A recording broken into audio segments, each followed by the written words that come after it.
Bueno, les comentaba, hoy vamos a empezar con el estudio de la anatomía y la función del cerebro, ¿bien? O encéfalo. Sabemos que desde el punto de vista del desarrollo embrionario, del desarrollo de la especie, lo que tenemos dentro del cráneo es el encéfalo. El encéfalo después se va a dividir en diferentes porciones. La parte más nueva, evolucionada en gran medida en la especie humana, lo llamamos teleencéfalo, que es el cerebro.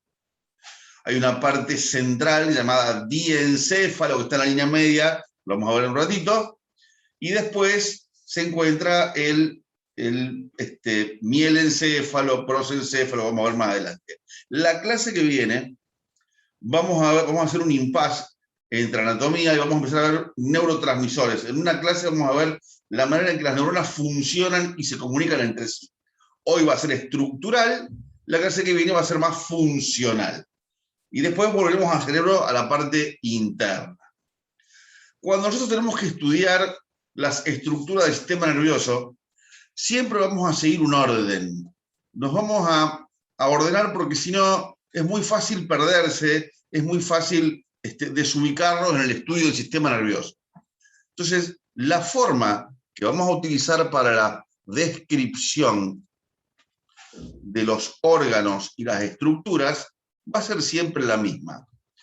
Primero, vamos a la definición. O sea, ¿de qué vamos a hablar? ¿Bien? Segundo, vamos a estudiar lo que llamamos la configuración externa. ¿Cómo es por fuera? ¿Cuántas caras tiene? ¿Cuántos bordes tiene? ¿Qué funciones veo en su superficie exterior? Después, vamos a cortar el cerebro, vamos a cortar cerebelo, vamos a cortar tronco encefálico y vamos a ver la configuración interna. Y en la configuración interna nosotros vamos a ver dos grandes cosas.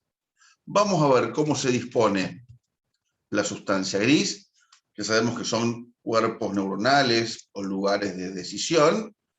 Vamos a estudiar después la sustancia blanca, o sea, los axones y dendritas que llevan información.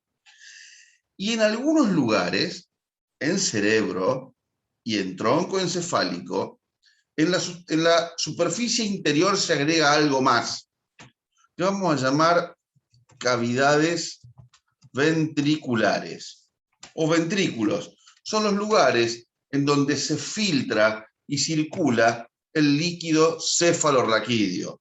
Es un líquido muy particular que protege al sistema nervioso, que nutre el sistema nervioso y genera un sistema de freno hidráulico en el sistema nervioso. Entonces, cada vez que estudiemos algo, vamos a comenzar por encéfalo, después vamos a ver tronco encefálico, después vamos a ver cerebelo, después vamos a ver médula, vamos a hacer siempre la misma forma. Vamos a definirlo, vamos a ver su superficie exterior, vamos a ver su superficie interna. Y en cada una de ellas veremos las diferentes estructuras y para qué sirven. Esa es la metodología que vamos a hacer de trabajo y es la forma ordenada para no perderse en cada una de las estructuras. ¿Bien? Bueno, entonces vamos a comenzar con encéfalo, vamos a comenzar con cerebro, vamos a comenzar con sistema nervioso central craneal. Entonces, aquí tenemos un cortecito del cráneo, de la cabeza, cortamos la cara, cortamos parte del cuello. Y vemos sistema nervioso central. En este caso, sistema nervioso central craneal, dentro del cráneo, sistema nervioso central raquídeo, dentro de la columna vertebral. Volvemos a ver la otra imagen. Sistema nervioso central craneal, dentro del cráneo. Sistema nervioso central raquídeo, dentro de la columna vertebral. Vamos a ver nosotros cerebro. Por lo tanto, vamos a definir al cerebro como la porción o el segmento del sistema nervioso central craneal es la porción del sistema nervioso central craneal ubicado por debajo de la calota es la bóveda craneana, es la tapa del cráneo, se encuentra entonces por debajo de la calota, que es lo que yo pinté ahí en azul. La calota es la porción del cráneo que forma la tapa, que forma la bóveda craneana, donde en la superficie exterior tengo el cuero cabelludo y la piel, y hacia adentro tengo las meninges. O sea que el cerebro está por debajo de la calota. El cerebro se encuentra ubicado por arriba de la base del cráneo. Esto que estoy pintando de amarillo es la base del cráneo donde apoyo el sistema nervioso.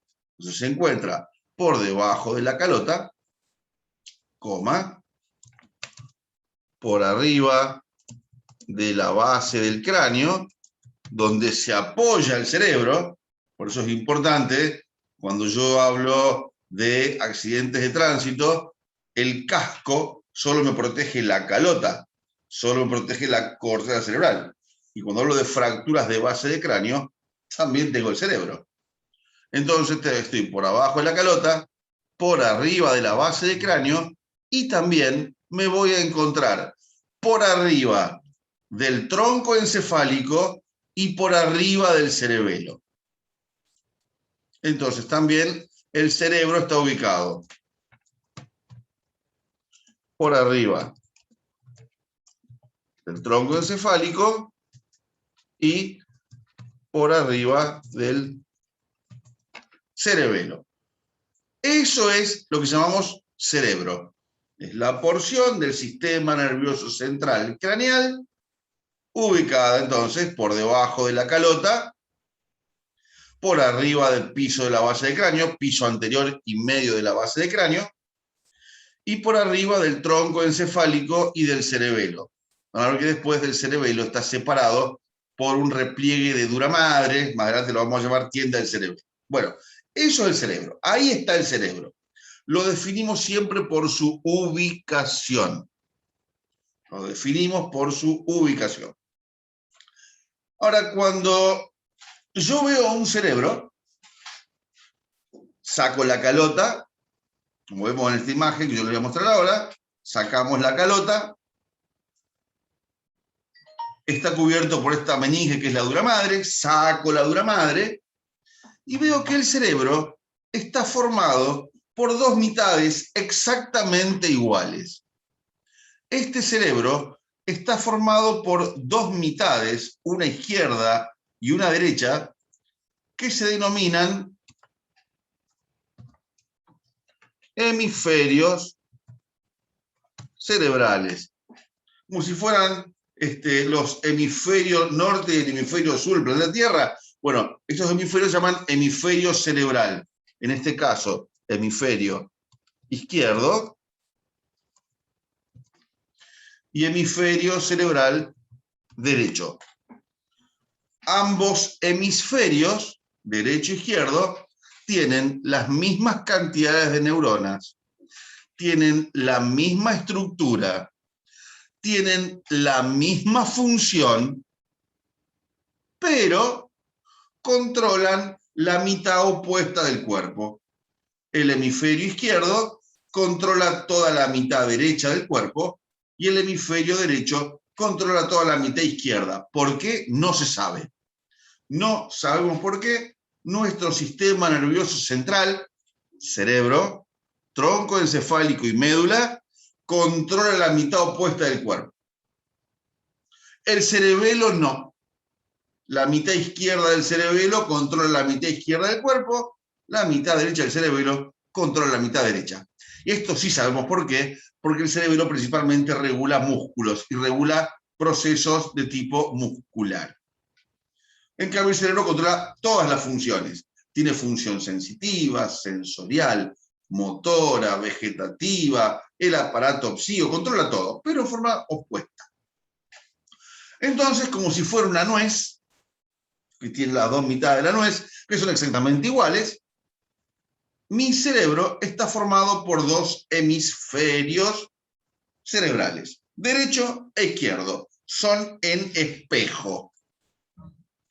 Eso quiere decir que como son en espejo, si yo describo uno, también describo el otro. ¿Bien? Las mismas características que tiene uno, las tiene el contralateral. Entonces, vamos a hacer un cuadrito primero, definiendo en forma gráfica, en forma global, cómo se describe en la configuración externa el cerebro. Entonces ya sé que el cerebro, ubicado en el cráneo, tiene dos mitades o dos hemisferios, derecho e izquierdo. Cada hemisferio es exactamente igual al otro. Por lo tanto, si describo uno, también describo el otro. Entonces, configuración externa. Cada hemisferio va a presentar tres caras. Una cara externa, también llamada cara parietal, porque se apoya sobre la calota, sobre la pared externa del cráneo. Una cara inferior, llamada cara basal, se apoya sobre la base del cráneo. Una cara interna, también llamada cara interhemisférica, porque mira el hemisferio opuesto. Algunos llaman también cara visceral. Entonces tengo tres caras. Es un triángulo, ¿bien? Cara externa, cara inferior, cara interna. Tengo dos polos, un polo anterior frontal, un polo posterior occipital, o dos extremidades. Y si tengo tres caras, obviamente tengo tres bordes. ¿Bien? Ahora después vamos a ir haciendo algunos cortes del cerebro para que esto se vea y para ver que existe. Muy bien. Cada cara, ahora vamos a ir a cada una de las caras, va a presentar cuatro características. Yo tengo que pensar lo siguiente. A partir del sexto mes de embarazo, o sea, a partir más o menos de la semana 24 del desarrollo, nosotros no hablamos de meses en el embarazo, eso lo hablamos para la gente común, nosotros hablamos de semanas del embarazo. A partir de la semana 24 a 25, el cerebro empieza a crecer, a crecer, a crecer en forma desmedida. Empiezan a multiplicarse una enorme cantidad de neuronas. Claro, pero el cráneo no se expande. Entonces tengo una gran expansión cerebral en un espacio que es pequeñito. Entonces, ¿qué tengo que hacer? ¿Cómo hago para meter una gran expansión de superficie en un espacio pequeñito? Lo voy a plegar, lo voy a arrugar todo. Entonces, si yo, imagínense, tengo una línea recta, tengo esta superficie. Ahora, si yo tengo elevaciones, depresiones, elevaciones, depresiones, elevaciones, depresiones profundas, elevaciones, depresiones, elevaciones, depresiones, elevaciones, depresiones, otra profunda. ¿Qué hice? Aumenté la superficie en un lugar chiquitito. ¿Sí? Si yo agarro las líneas de abajo y las estiro, evidentemente van a ser mucho más largas que la línea de arriba. A partir del sexto mes, la superficie cerebral empieza a crecer en forma desmedida en superficie longitudinal y empieza a plegarse. Esos plegamientos que tiene la superficie, yo agarro una hoja y la arrugo toda, van a tener diferentes nombres. En cada una de las caras del cerebro voy a encontrar plegamientos llamados cisuras, lóbulos, surcos y circunvoluciones. Vamos por el principio. Vamos con las cisuras. Una cisura es una fisura, es una grieta profunda, en la superficie del cerebro. Imagínense, de hacer pliegues pequeñitos, ahora hago pliegues profundos. Eso es una cisura. Es una fisura o pliegue profundo en la superficie del cerebro. Estas cisuras hubo que ponerle nombre, porque todo en anatomía y más en sistema nervioso, a todos nos gusta ponerle nombre para poder después nosotros identificarla. Entonces, estas cisuras se van a llamar de dos formas. Las cisuras se van a llamar o como las cosas que separan o como la forma que tienen. Entonces, tengo varias cisuras. Una llamada interhemisférica, que es la cisura que separa los dos hemisferios, derecho e izquierdo. Es la cisura que me separa estas dos mitades de almendra que es el cerebro. Después tengo otra que tiene forma vertical, y se llama cisura vertical de un tipo llamado Rolando. No Ronaldo, ese jugador de fútbol de Brasil. Se llama cisura vertical de Rolando. Esta lo vamos a ver después en cara externa.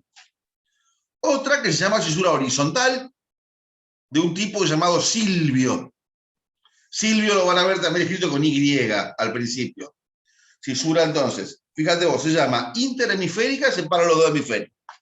Vertical porque es vertical. Otra que es horizontal, cisura horizontal de Silvio.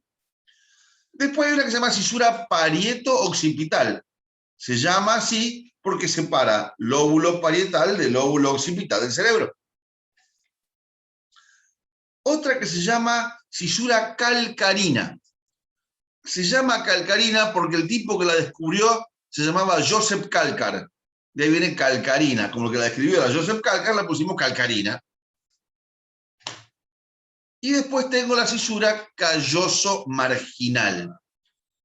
¿Por qué? Porque se encuentra alejada, se encuentra en los márgenes del cuerpo calloso, que es una estructura de sustancia blanca que está en cara interna del cerebro. Entonces, los dos hemisferios van a presentar cisura interhemisférica, cisura vertical de Rolando, cisura horizontal de Silvio, cisura parieto-occipital, calcarina, calloso-marginal. Cada hemisferio tiene su cisura. Grietas profundas.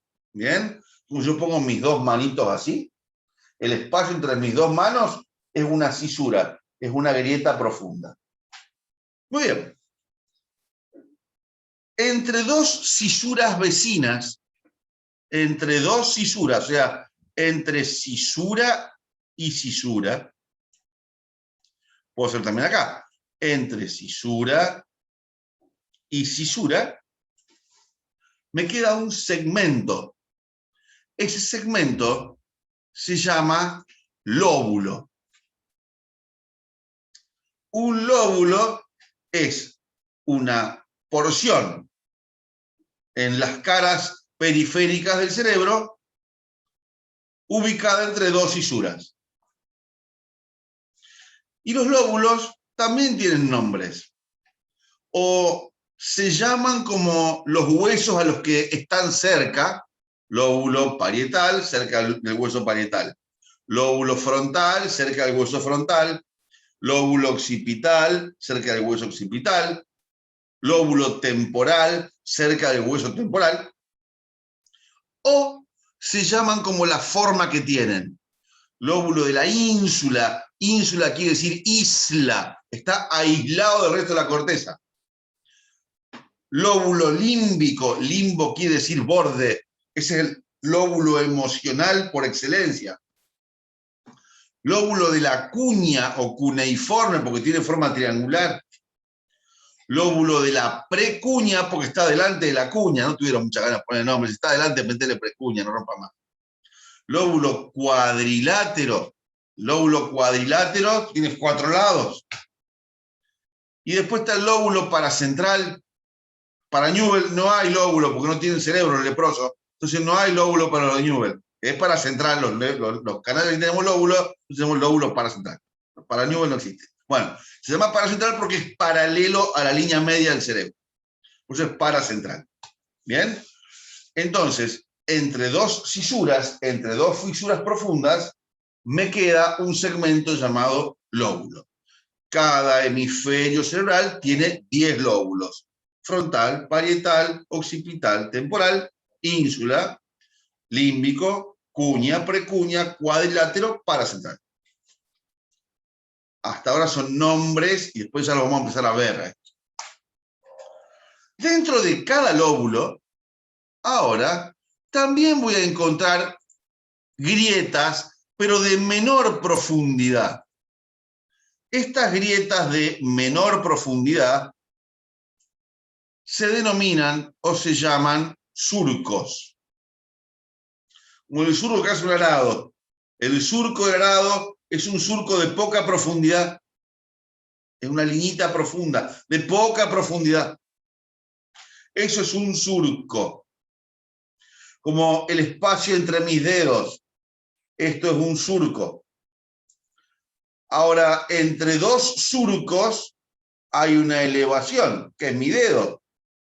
Esa elevación, lo que está pintado ahí con rosadito, lo vamos a pintar acá, esta elevación que queda entre dos surcos se llaman circunvoluciones.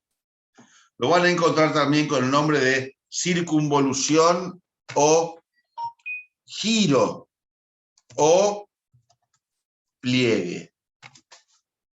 ¿Bien? Circunvolución, ¿bien? Porque tiene forma redondeada, circunvalar. No van a poner circunvalación. Esa está en la periferia del Rosario, no tiene nada que ver. Este es circunvolución o giro o pliegue.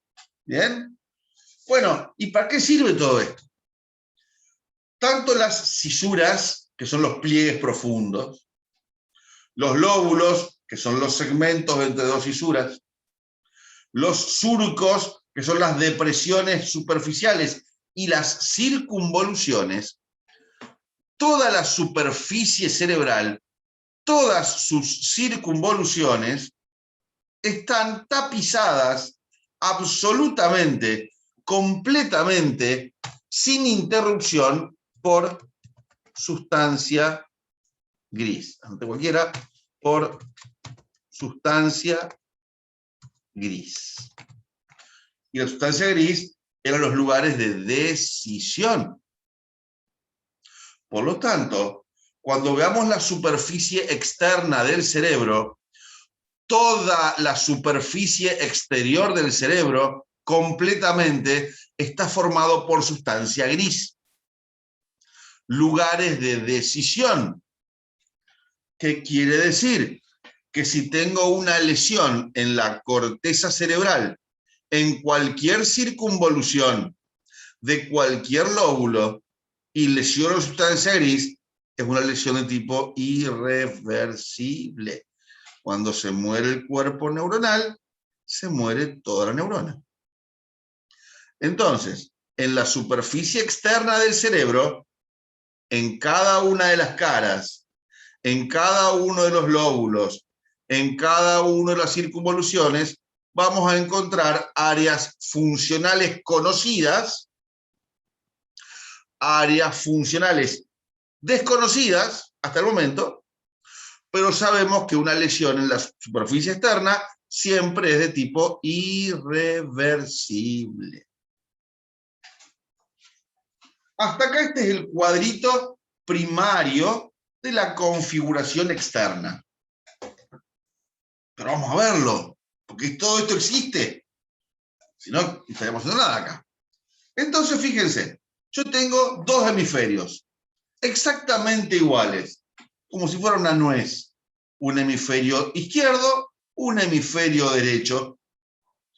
Estos hemisferios están separados por un pliegue muy profundo que se llama cisura interhemisférica. Esta es una sola que separa los dos hemisferios cerebrales. Pero fíjense que acá también hay otros pliegues. Estos pliegues, ahora vamos a ver pues cuáles son cisuras que separan en lóbulos, cuáles son surcos que separan en circunvoluciones. Pero vamos por el principio. Cuando yo corto los hemisferios cerebrales, cada hemisferio, ahí los cortamos los dos hemisferios, hemisferio izquierdo, hemisferio derecho. Fíjense que toda la corteza es sustancia gris. Sustancia gris. Lo que no es gris es blanco. Esto es muy fácil. ¿Bien? Todo es gris. Y fíjense que no hay interrupción en ningún momento en la sustancia gris de la corteza. Tanto en un hemisferio como el otro. Son exactamente iguales. Aquí tengo los dos hemisferios. Derecho e izquierdo. Cada hemisferio tiene tres caras. Cara externa o cara parietal. Esta es la única que me protege el casco. Tanto de un hemisferio como si yo voy al otro hemisferio. Cara externa o cara parietal. Esta es la que se encuentra protegida por los huesos de la calota. Se encuentra protegida por la bóveda craneana. Esta es la que está protegida por el casco de la moto, de la bici. Después tengo una cara interna, que la cara interna de un hemisferio mira a la cara interna del otro hemisferio. Se llama cara interhemisférica. Esta está exactamente en la línea media del cráneo. Cuando vemos una tomografía, cuando vemos una resonancia, lo primero que vamos a observar es la línea media. Y si hay algo que se corre hacia un lado o hacia el otro, ya es anormal. Porque todo tiene que estar en la exacta línea media. Si algo se corre es porque o alguien me empuja o alguien me tracciona. Y eso ya no es normal. En la línea media veo la fisura interhemisférica. Y por último tengo la cara inferior, llamada cara basal. Esta cara inferior o cara basal es la que se apoya sobre la base del cráneo. Esta cara inferior es la que se apoya sobre los agujeros de la base del cráneo y donde salen los pares craneales, donde entran las arterias y donde también tengo dura madre. Yo estoy dentro de un estuche osteomembranoso, rígido e inextensible, y cada cara representada por cisuras. Miren, en cada cara tengo cisuras. Esta es una cisura, esta es la horizontal, por ejemplo. Cisura horizontal o cisura de Silvio. De un lado y del otro. Es la otra cisura horizontal. Después aquí tengo cisura interhemisférica. Entre cisura y cisura tengo un segmento llamado lóbulo. En este caso el lóbulo parietal de un lado, lóbulo parietal del otro. En este caso tengo el lóbulo temporal de un lado, lóbulo temporal del otro. Y en cada lóbulo voy a tener surcos, que son pequeños pliegues, surcos, y las elevaciones eran las circunvoluciones. Pero absolutamente todas, tanto las cisuras, como los lóbulos, como los surcos, como las circunvoluciones, en la periferia están formados en forma continua, sin interrupciones, de sustancia gris. Por lo tanto, ¿qué vamos a analizar ahora? Vamos a analizar cada cara del cerebro, cara externa primero, cara inferior después, cara interna después. Vamos a ver en cada cara qué cisuras tengo, en cada cara qué lóbulos tengo, en cada cara qué surcos tengo, en cada cara qué circunvolución tengo, en cada cara qué área funcional tengo y en cada cara qué arteria me da sangre. Porque si esa arteria se cierra, pierdo oxígeno, pierdo glucosa, pierdo función. Y es la clínica de los accidentes cerebrovascular, isquémico o hemorrágico, o los infartos cerebrales. O enfermedades por degeneración, como el Alzheimer, como el Parkinson, como el Sjogren, que van, o la esclerosis amiotrófica. Entonces, Cada una de esas entidades va a producir efectos funcionales en cada cara. La cara que mayor expresión tiene desde el punto de vista funcional, porque es la cara más nueva, es la más evolucionada, es la cara que vamos a empezar nosotros a ver hoy, que es la cara externa del cerebro. Vamos a analizar en detalle la cara externa, después la cara inferior y por último la cara interna. Tranquilo, que si yo comienzo mostrándole una cara externa anatómicamente real, es muy complicado que ustedes lo entiendan, pero fíjense, en este cerebro real, lo que hicieron fue meterse por las cisuras, se metieron por cisura horizontal, vamos a ver bien en detalle, cisura vertical y cisura parieto-occipital, y dijeron, bueno, entre cisura y cisura hay lóbulos, vamos a ponerle nombre, lóbulo frontal, lóbulo parietal, lóbulo temporal y lóbulo occipital. Esto les viene bárbaro porque están más o menos, no 100%, pero medianamente al mismo nivel que cada hueso del cráneo. No es 100%, será un 65%. Ahora, pero cuando nos metamos en la cara interna, ahí no hay ningún hueso. Por eso los lóbulos no se llaman como los huesos y tengo nombres como lóbulo de la cuña, precuña, límbico, cuadrilátero y demás. Empecemos entonces con la cara más expresiva en lo que es función, en la cara externa del cerebro. Esta cara, esta cara, esta cara. La cara externa del cerebro es la cara protegida por el casco. Entonces, vamos a una imagen, fíjense cómo de esto que es complejo, pasamos a algo un poquito más amistoso. ¿Bien?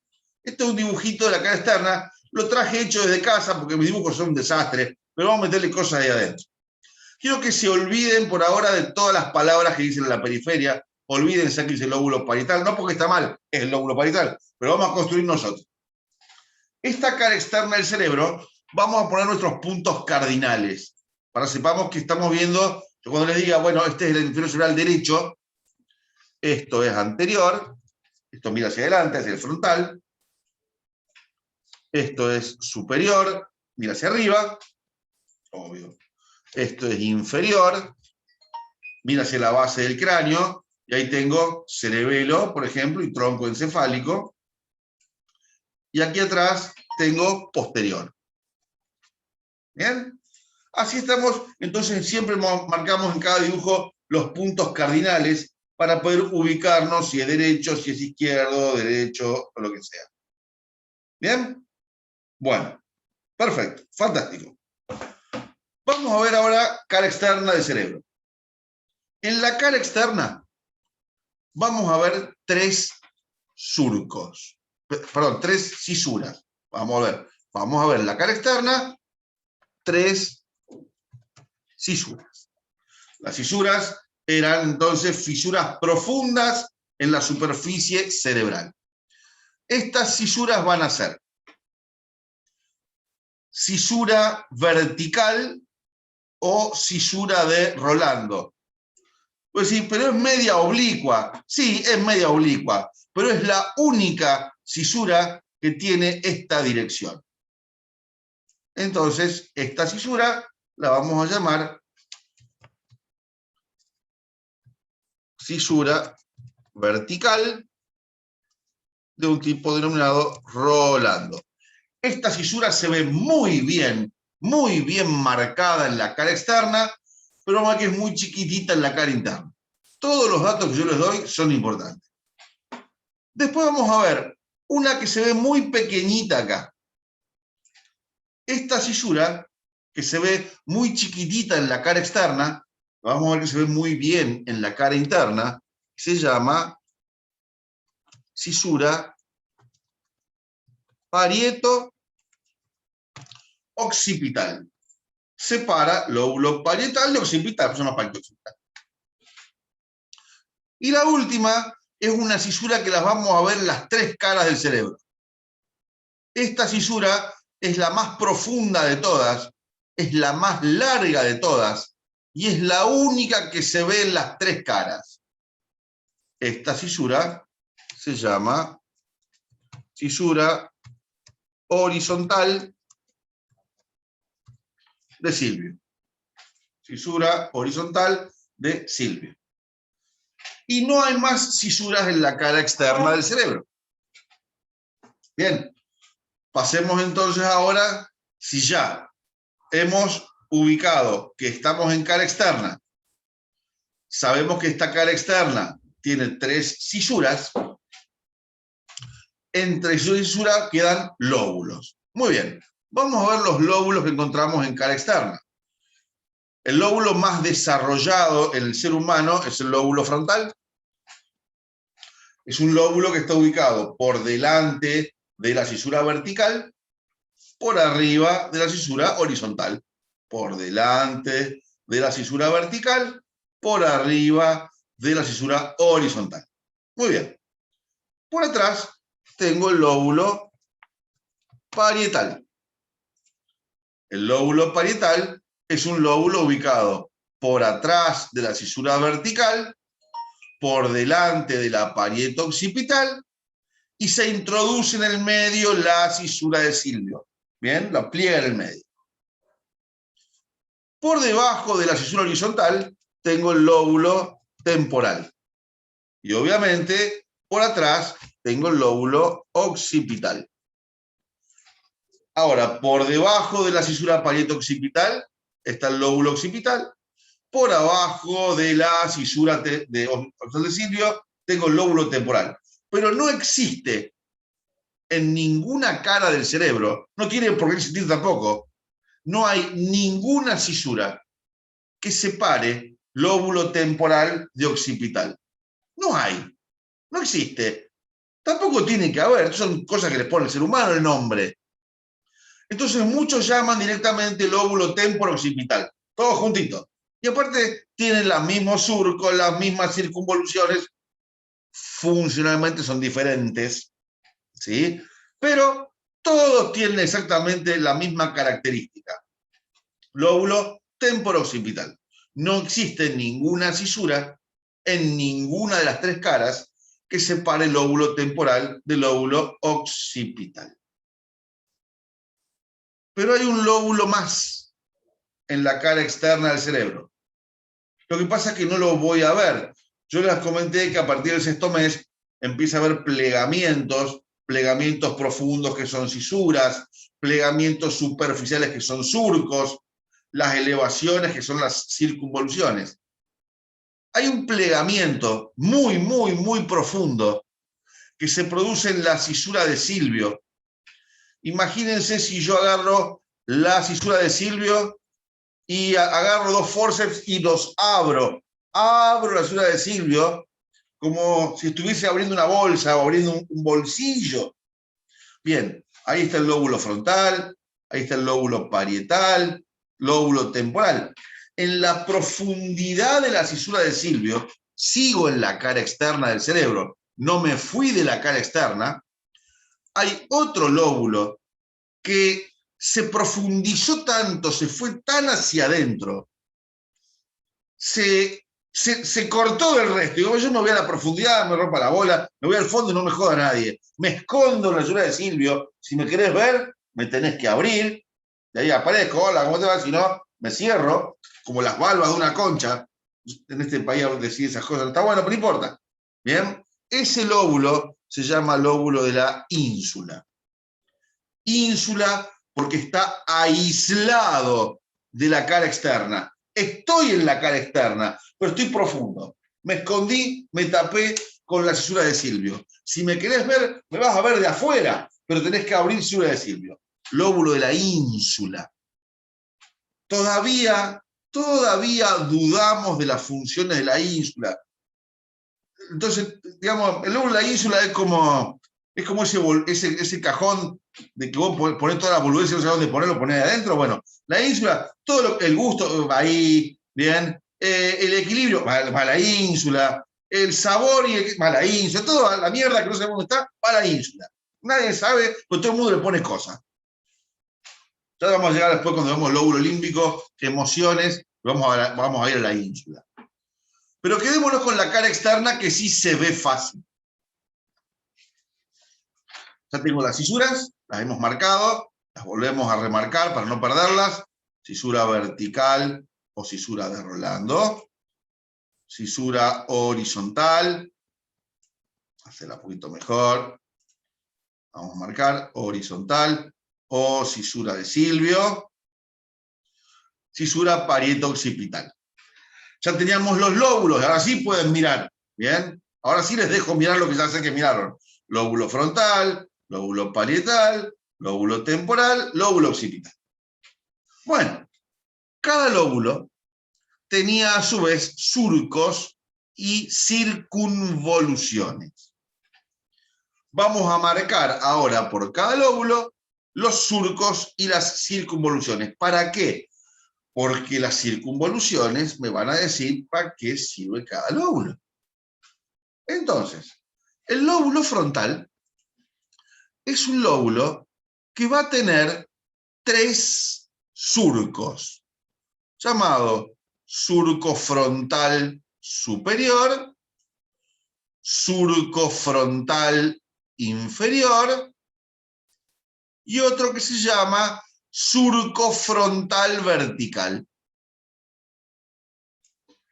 3 surcos, 2 horizontales y 1 vertical.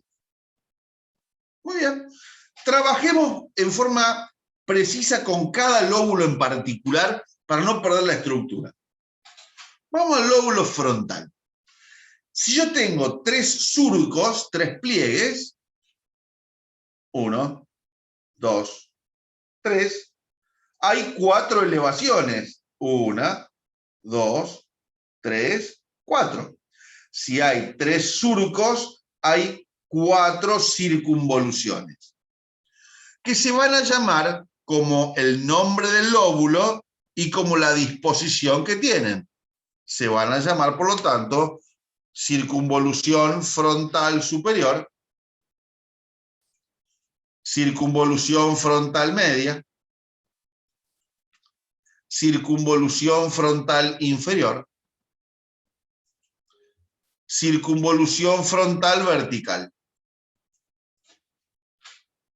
Una superior, media, inferior y otra vertical. Algunas toman un nombre un poquitito distinto. Por ejemplo, la circunvolución frontal inferior, toda la circunvolución frontal inferior, también la llamamos área de Broca. Un francés llamado Pierre-Paul Broca. Hay un libro muy bueno que se llama El cerebro de Broca, y está escrito por, ya va a salir el autor, por un astrofísico muy famoso, ya se murió, por Carl Sagan, perdón, por Carl Sagan. Escribió El cerebro de Broca, toda la evolución del cerebro humano. Fantástico un libro fantástico. Bien, área de Broca. Justamente Broca es uno de los que se puso a descubrir para qué servía cada área funcional, ¿bien? Junto con Brodmann. Yo después le voy a mandar un archivito para la clase que viene sobre las áreas de Brodmann. Bueno, toda la circunvolución frontal inferior se llama área de Broca, además de llamarse circunvolución frontal inferior. Toda la circunvolución frontal vertical, completita, también la llamamos circunvolución pre-rolándica, porque está por delante de la cisura de Rolando. A veces los nombres en neuroanatomía son muy lógicos y otros son completamente esquizoides. Perfecto. El lóbulo frontal es un lóbulo que todos los animales tienen hasta la circunvolución prerolándica. Todos los animales, desde la rata hasta el ser humano, tienen lóbulo frontal hasta la circunvolución prerolándica. De ahí para adelante es exclusiva del ser humano. De ahí para adelante es exclusiva, a ver, del ser humano es el que más lo expresa. Los homínidos, los monos, los orangutanes, los chimpancés van creciendo de a poquito. Por lo tanto, vamos a empezar a pensar qué compartimos con todos los animales. Bueno, ¿qué compartimos con todos los animales? Lo que el sistema nervioso tiene como función prioritaria, moverse. Entonces ahora vamos a empezar a dar la función de cada una de estas circunvoluciones, y las del lóbulo frontal son fundamentales y son las más importantes y trascendentales para todos los animales y el ser humano. Todas las neuronas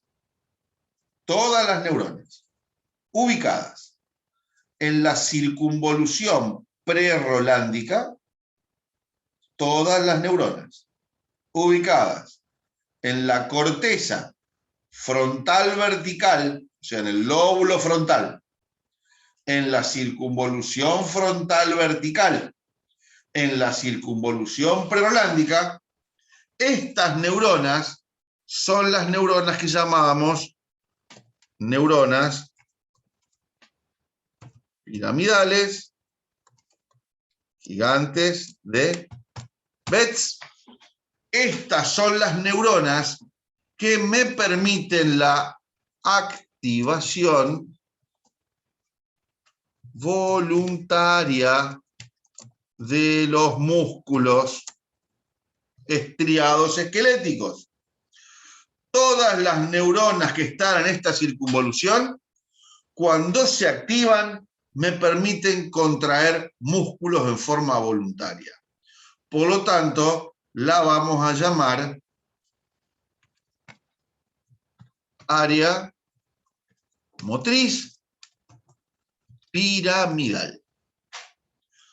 Por ahí puedes llegar a escuchar una falta de respeto. Dice, área motriz principal. No, acá no hay ni principal ni secundario. No existe lo secundario del sistema nervioso. Todo es importante. ¿Bien? Por lo tanto, el nombre correcto es área motriz piramidal. Se activan todos los músculos estriados, con una característica muy importante. Las neuronas piramidales que están en la parte baja de la circunvolución, hasta acá, son las neuronas que van a activar los músculos de la cabeza y el cuello. Son los músculos que están comandados por los pares craneales. Toda la parte alta de la circunvolución son para todos los músculos de tronco y extremidad, menos los músculos de los pies, la pierna y los esfínteres, esfínter anal y esfínter de la uretra. Y esto es un dato trascendental, porque si la cara externa se queda sin sangre, está irrigada por la arteria cerebral media, voy a tener parálisis facial, parálisis de las manos, parálisis del tronco, pero no me hago caca ni pichí encima y los dedos del pie lo puedo mover. Eso es trascendente para saber qué área está dañada y cuál es la arteria responsable. Esta es la circunvolución frontal vertical o circunvolución prerolándica. Área motriz piramidal. Tengo las neuronas piramidales gigantes de Betz y tengo la activación voluntaria de todos los músculos estirados esqueléticos. Muy bien. Pasemos ahora a otra área. Un área que está delimitada de una forma muy particular. Ocupa una gran parte de la circunvolución frontal superior, una parte un poquito más chica de la frontal media y casi nada de la circunvolución frontal inferior. Esta área comienza con la evolución ya del chimpancé y está desarrollada recién en el gorila y en el orangután, que son los que un poco más desarrollo tienen. Esta área Fíjense que es un área triangular que está por delante del área piramidal. Esa área se llama área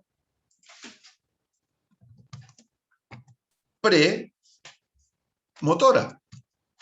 Es lógico, está por delante del área motriz piramidal. Pero se llama área premotora por dos motivos. Primero, porque está por delante. Sencillo. Segundo, porque prepara a las neuronas piramidales para el movimiento que yo voy a hacer. Vamos a hacer un ejemplo. Vamos a hacer un ejemplo sencillito, así entienden cómo funciona esto. Yo tengo 5 músculos, imagínense, tengo 5 músculos. Un músculo que es flexor de los dedos, flexor de la mano, extensor de los dedos, extensor de la mano y extensor de la pierna. Vamos a jugar así. Uno flexiona los dedos, otro flexiona la mano, otro extiende los dedos, otro extiende la mano, otro extiende la pierna. Por lo tanto, tengo 5 neuronas piramidales.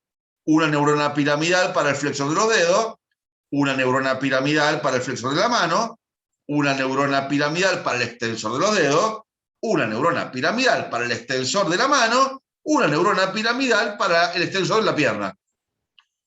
Cada neurona piramidal activa un músculo. ¿Sí? ¿Ok? ¿Qué pasaba con mis neuronas piramidales? Si yo las dejo solas, se activan todas al mismo tiempo con la máxima fuerza y la máxima velocidad. Entonces yo quiero hacer este movimiento. Quiero flexionar los dedos índice y pulgar y extender el resto de los dedos.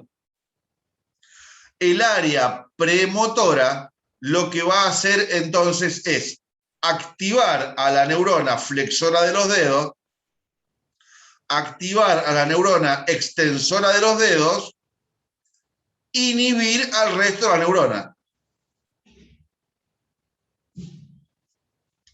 Por cada movimiento que yo quiero hacer, hay neuronas que se activan y otras que se inactivan. La resultante es el movimiento que yo busco. Si eso no ocurre, tengo temblor.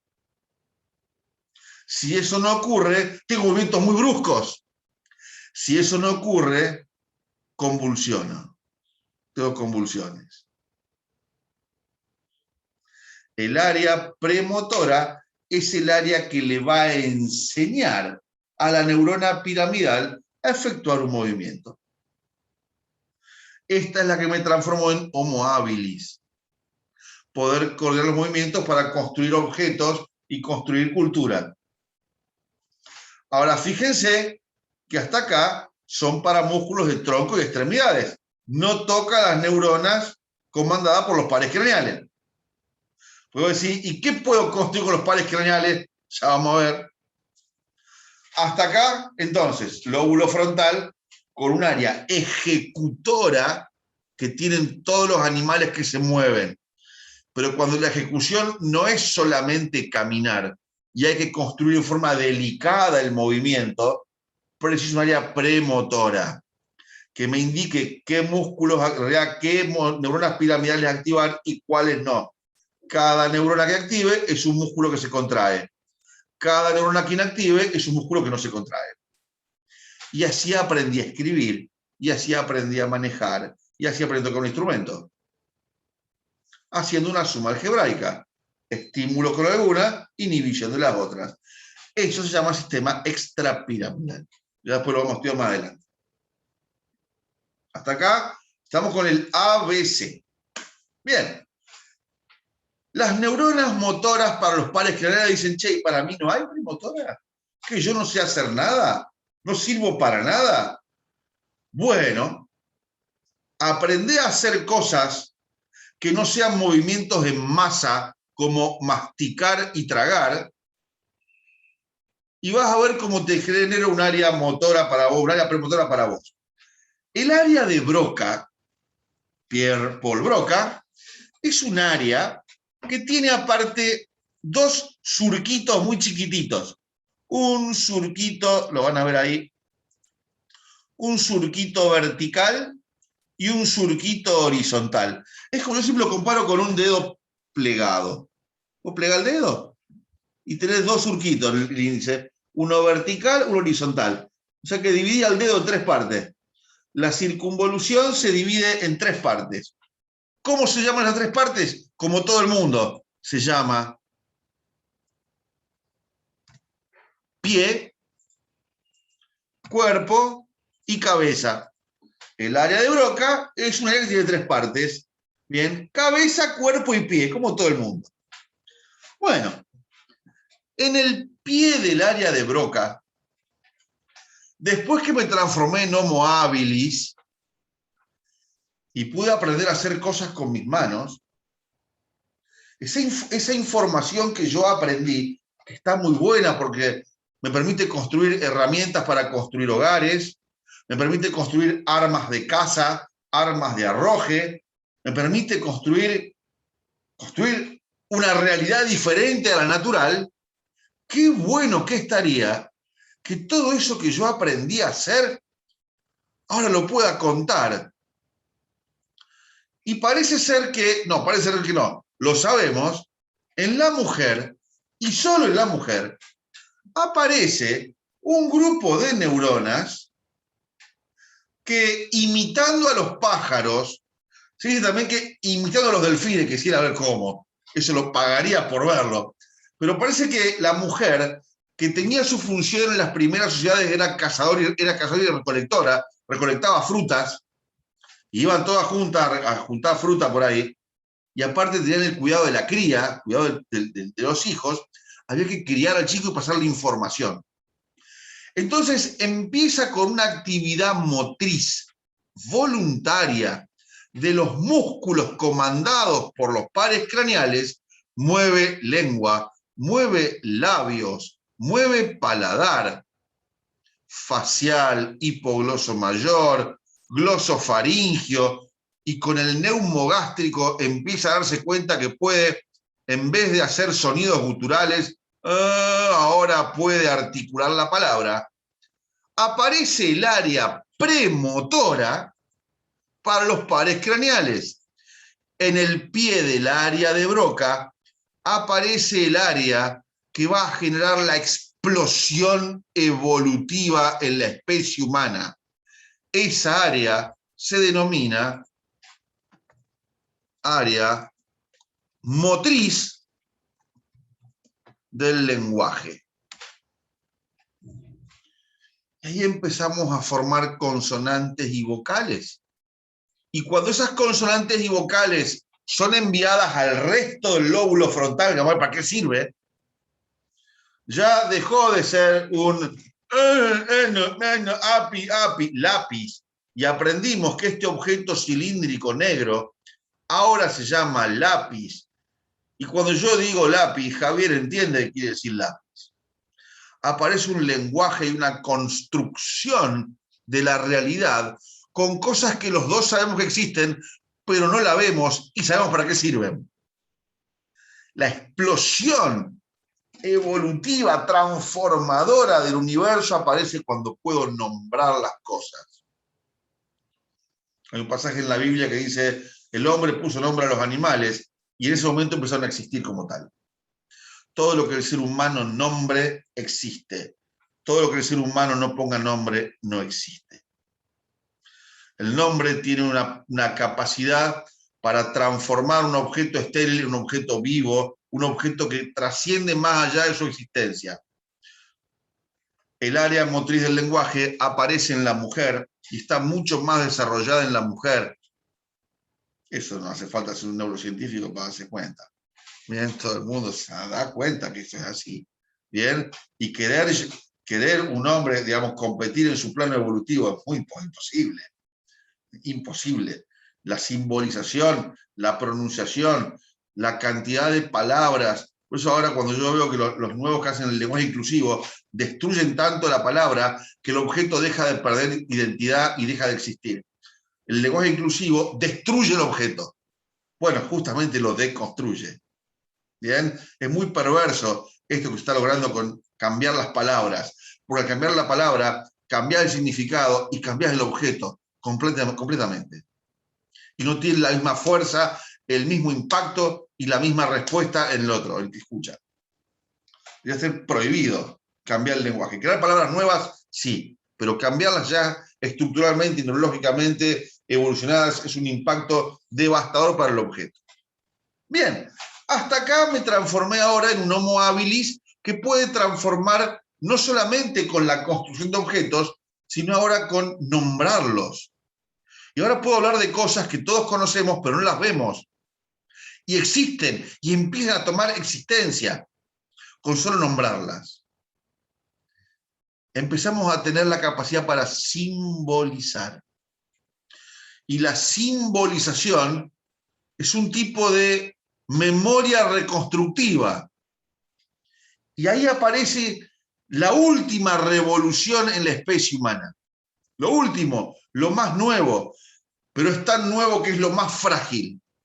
Y aparece la gran revolución del lóbulo frontal, inclusive es tan revolucionario que nos cambia el rostro, nos cambia la nariz, nos cambia la posición de los ojos, nos cambia la posición de la mandíbula, nos cambia la alimentación, no por el lóbulo frontal desde el punto de vista funcional, estructuralmente. Crece tanto hacia adelante que hubo que modificar el cráneo. Ahora el cráneo es más pesado hacia adelante. Como es más pesado, la trompa tuvo que reducirse. Empiezo a oler menos. La mandíbula empieza a retrotraerse. Puedo manejar mejor la lengua y hablar mejor. Pero puedo masticar menos. Debo descubrir el fuego para desnaturalizar proteínas y poder digerir mejor la comida. El lóbulo frontal me permite a mí cambiar la alimentación con la cocción de los alimentos. Es terrible, ¿eh? El cambio que se produce. Hay un cambio en la posición de los ojos. Ya no puedo tener más los ojos laterales y grandes. Ahora tengo que hacer espacio para el lóbulo frontal que se avecina. Mis ojos se hacen mediales y empiezo a ver en colores. Y para ver en colores, ahora tengo que vivir de día. Y como vivo de día, tengo mayor influencia en los rayos solares. Percibo más el calor que el frío, y como percibo más el calor, mi piel más caliente empieza a perder pelo. Y dejo de tener pelo como los monos y me hago lampiño. Tengo mayor sensibilidad en la piel. Y mi sistema endocrino empieza a trabajar de día y no de noche. Cambia mi ritmo luz-oscuridad. Miren todo lo que logró un lóbulo de mierda. El lóbulo frontal me permitió ahora ver colores, ver de día, ver en 3 dimensiones, cambiar mi ritmo de actividad laboral. Antes trabajaba de noche porque me bancaba el frío, porque tenía pelos. Ahora ya no más. Pierdo pelos, recibo la luz solar. De noche hay que dormir. Cambian mis ritmos circadianos, cambian mis ritmos menstruales, y mis ritmos menstruales de la mujer también, y aumenta también la proliferación de la especie. Bueno, ¿qué aparece entonces? Aparece esta gran área, yo se la voy a marcar aquí, que es todo esto, que no está muy bien delimitado en el lóbulo frontal. Pero es todo lo que no es premotora, es más adelante. Esta área, durante mucho tiempo, se la llamó de nombres diferentes. El primer nombre que toma esta área, que corresponde a la mayor parte de la circunvolución frontal superior, media e inferior, el primer nombre que tuvo fue un nombre muy interesante. Se llamó área de la inteligencia. No, pues sí, bueno, ¿qué es la inteligencia? Habría que empezar a preguntarse qué es ser inteligente. ¿Saber las tablas de multiplicar? Bueno, es un detalle, ¿sí?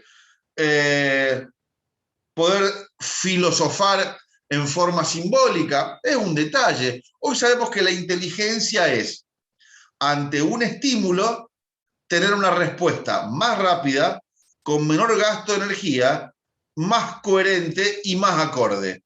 O sea, no pierdo tiempo cada vez que veo esto, ir a buscar en la enciclopedia cómo se llama este objeto y cómo usarlo. La inteligencia es saber que esto es un lápiz negro, sirve para escribir una hoja, y esto no es un edificio de propiedad horizontal. La inteligencia es saber para qué sirven los objetos que yo construyo. Eso es ser inteligente. Todo lo demás es asociación simbólica. Dijeron, bueno, área de la inteligencia, quiere decir que todo lo que yo percibo, principalmente con la visión, ahora le doy un significado simbólico. Sí. Entonces le vamos a cambiar el nombre. El segundo nombre que tuvo es el de campo o área óculo frontal. ¿Qué quiere decir? Lo que yo percibo con mi corteza visual, se lo doy al lóbulo frontal y me dice, es un lápiz. Lo nombra, lo simboliza, y ahora yo les hablo del lápiz, y ustedes se acuerdan del lápiz que tienen en la mano. Tienen la capacidad para reconstruir visualmente y conceptualmente un objeto por más que no esté. Y eso es inteligente.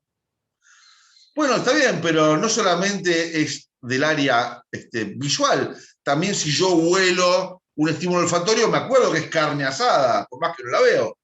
Si yo escucho la voz de un perro, escucho el ladrido de un perro, sé que es un perro, no me hace falta verlo. Bueno, entonces, ¿sabes qué? Hagamos una cosa. Vamos a cambiar el nombre de nuevo. Y englobemos todo esto junto. Como esta área del lóbulo frontal, los únicos que la poseemos somos los seres humanos llamados Homo sapiens sapiens, quiere decir hombre que sabe que sabe. ¿Qué quiere decir sé que sé? Me veo en un espejo y sé que soy yo. Yo nunca vi mi rostro en 3 dimensiones. Ninguno de nosotros ha visto su rostro en forma de tiempo real. Siempre nos lo han mostrado a través de un espejo, a través de un dibujo, a través de una foto. Lo único que nunca hemos visto en forma real es nuestro rostro. Nunca. ¿Cómo saben que eso que ven del otro lado son ustedes? Y no una representación. Ojalá que esto no fuese lo que hay, por Dios. ¿Bien? Es un tipo de sistema autorreferencial. En realidad es un acto de fe. Bien, mirarme en un espejo y saber que esto soy yo, algo que yo mis manos las veo, mis pies los veo, mi abdomen lo veo, pero mi cara no la vi nunca. Todos me dijeron que eso soy yo. Bueno, el nombre entonces que le ponemos en el día de hoy es área o campo prefrontal. Y por ahí es un poco confuso, ¿cómo prefrontal? Aquí adelante el lóbulo frontal, pero si no, al lado del frontal no hay nada. Delante del frontal no hay nada, no. Área prefrontal, porque esto es lo que nos diferencia con el resto de las especies, como Homo sapiens sapiens. Hombre que sabe que sabe. No solo sabe, sabe que sabe. ¿Bien? Y acá aparecen todos nuestros valores éticos, morales, religiosos, filosóficos, conceptos tan abstractos que hace falta un grado evolutivo muy importante para creer, tener confianza y actuar mediante reglas establecidas y valores morales que no existen. Justamente, como esta es el área evolutivamente más nueva que tenemos en la especie, también es el área más débil. Es el área que específicamente es afectada y destruida por todas las drogas de abuso. Marihuana, cocaína, LSD, el alcohol, el tabaco, todas las drogas de abuso, lo que realmente van a atacar es el área prefrontal. ¿Por qué? Porque es la más débil, es la que menos capacidad para defenderse tiene, porque es la más nueva. No sabe defenderse de agentes ultra agresivos. Pensemos que pierde una persona, un alcohólico crónico, o sea, un enfermo de alcohol, que pierde un adicto a las drogas, pierde toda aquella adquisición filosófica, ética, moral, conductual, ¿bien? Violencia, agresión, tiene respuestas que no son coherentes con las normas. Bueno, el área prefrontal se destruye completamente. ¿Está? Y esto está visto por tomografías y resonancias de algunos de nuestros grandes drogadictos famosos, ídolos de nuestro pueblo mediocre. ¿Bien? Porque encima tenemos un pueblo que idolatra gente con campo frontal que están destruidos. Bueno, así no va. Y hasta hay iglesias en base a ese ser. No sé quién es el más defrontalizado. Hace muchos años atrás, muchos años, década del 80, en el hospital el neuropsiquiátrico de Ciudad de Buenos Aires, en el Borda, un tratamiento que, esto es de verdad, uno de los tratamientos que se hacía para curar la homosexualidad era introducirse por fosas nasales y hacer una lobotomía frontal. Cortaban los axones del fascículo prefrontal y ellos, el Borda, curaban la homosexualidad. Claro, no era homosexual, pero tampoco era ser humano, era una planta, era cualquier cosa, bien, todo babeado así. Hizo el tratamiento de la homosexualidad en Buenos Aires, década del 80. Bueno, la práctica de la famosa lobotomía en los esquizofrénicos es en área prefrontal. ¿Bien? Bueno, muy bien. Ese es nuestro lóbulo frontal. Vamos a ver ahora el lóbulo temporal. En el lóbulo temporal voy a encontrar dos surcos. Son dos surcos horizontales. Y como el lóbulo occipital siempre lo imita, el lóbulo occipital también tiene dos surcos. Se llama temporo occipital, se imita uno al otro. Como hay dos surcos, hay una, dos, tres circunvoluciones. Y acá se van a llamar con números, esto es muy fácil. Acá se van a llamar primer circunvolución temporal, segunda circunvolución temporal, tercer circunvolución temporal. Y el lóbulo occipital exactamente igual. Primer circunvolución occipital, segunda occipital, tercera occipital. Fácil. De todas estas áreas temporooccipitales, solamente hay una que estamos muy seguros que todas las áreas tienen función, ¿no? Como siempre digo lo mismo, pero estamos seguros que existe un área funcional ubicada en la parte media de la primer circunvolución temporal, esta área, primer circunvolución temporal, en la parte alta, que vamos a denominar corteza o área acústica primaria. Área acústica primaria. En el área acústica primaria es donde llegan todos los sonidos. Todos los sonidos. ¿Bien?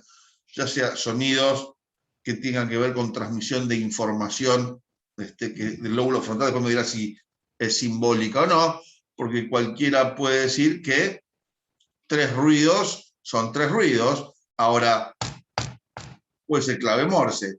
Mi lóbulo frontal me dice que esos son 3 puntos. Y si yo hago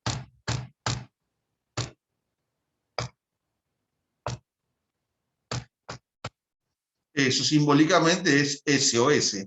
Estoy en peligro. Entonces, una cosa es percibir el sonido y otra cosa es simbolizar el sonido. Una cosa es sentir puntos con los dedos y otra cosa es leer braille. ¿Bien? Entonces es el lóbulo frontal lo que me dice que eso que estoy sintiendo en los dedos es una rugosidad en la pared, o eso que siento con mis dedos es braille, y le doy un significado simbólico. ¿Sí? Porque en realidad lo que me hace justamente ser humano es el lóbulo frontal. Bien, vamos al lóbulo parietal. En el lóbulo parietal vamos a encontrar dos surcos. Un surco horizontal y un surco vertical. Por lo tanto, hay tres circunvoluciones, llamadas circunvolución frontal superior, circunvolución frontal inferior, tanto allí como acá también es inferior, y circunvolución frontal vertical o circunvolución retrorolándica. Acá las tres circunvoluciones son importantes. La circunvolución frontal retrorolándica o circunvolución frontal vertical completita, que junto con la circunvolución perdón, ¿por qué puse frontal? Si es parietal. Puede pasar. Entonces, circunvolución parietal superior, circunvolución parietal inferior, circunvolución parietal vertical. Ahora sí, no puede fallar también, ¿sí? Bueno, la circunvolución parietal, estamos en el lóbulo parietal, vertical, es un área tan trascendente como la circunvolución frontal vertical, pero ya no del punto de la motricidad, sino ahora del punto de vista de lo sensitivo. La circunvolución parietal vertical es la que llamamos área sómato, quiere decir cuerpo, estésica, que quiere decir sensación, primaria, no principal, primaria, que es otra cosa. El área somatoestésica primaria es primaria porque lo que percibe son la sensibilidad primaria. ¿Cuál es? Tacto, dolor, temperatura y propiocepción. Punto. Eso es primario. Tacto, dolor, temperatura y la posición del cuerpo en el espacio. Chao. Justamente, como esta circunvolución parietal vertical tiene la sensibilidad primordial o primaria, y la circunvolución prerolándica es el área motriz piramidal, la suma de las dos, la suma de la circunvolución retrorolándica con prerolándica, es lo que llamamos, desde el punto de vista funcional, como lóbulo paracentral.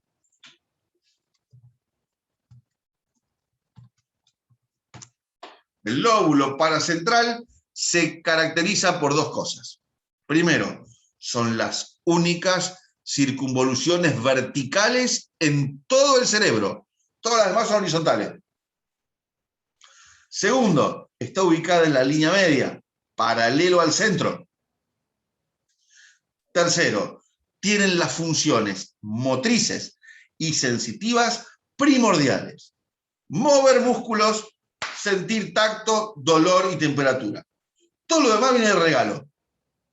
Si yo quisiera armar un ser biológico bien básico, solo utilizaría esas dos áreas. Una siento, la otra respondo. Estímulo-respuesta. No me importa ver, no me importa escuchar, no me importa oler, no me importa la tabla del 4, ni poder leer y escribir bellos poemas. Me interesa sentir y responder. Esa era mi ameba primaria, ese era mi ser unicelular primario. Sentí y respondía. Circunvolución entonces pre- y retrolándica, lóbulo paracentral.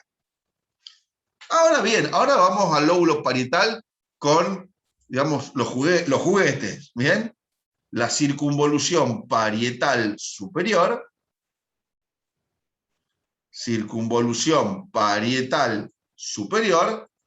es la que vamos a llamar área somatoestésica. Algunos la llaman secundaria o accesoria, la vamos a llamar específica. Específica. Acá, ¿qué vamos a sentir? Y vamos a sentir todo lo demás que sentíamos en la piel que no era tacto. Y teníamos la varestesia, peso, palestesia, vibración, la estereognosia, que era la percepción de los objetos que yo me meto la mano en el bolsillo. Otra que se denomina grafestesia. La grafestesia, yo a una persona le hago cerrar los ojos, ¿bien? Y le escribo letras y números, y él me debe repetir qué letra estoy escribiendo en la parte del cuerpo.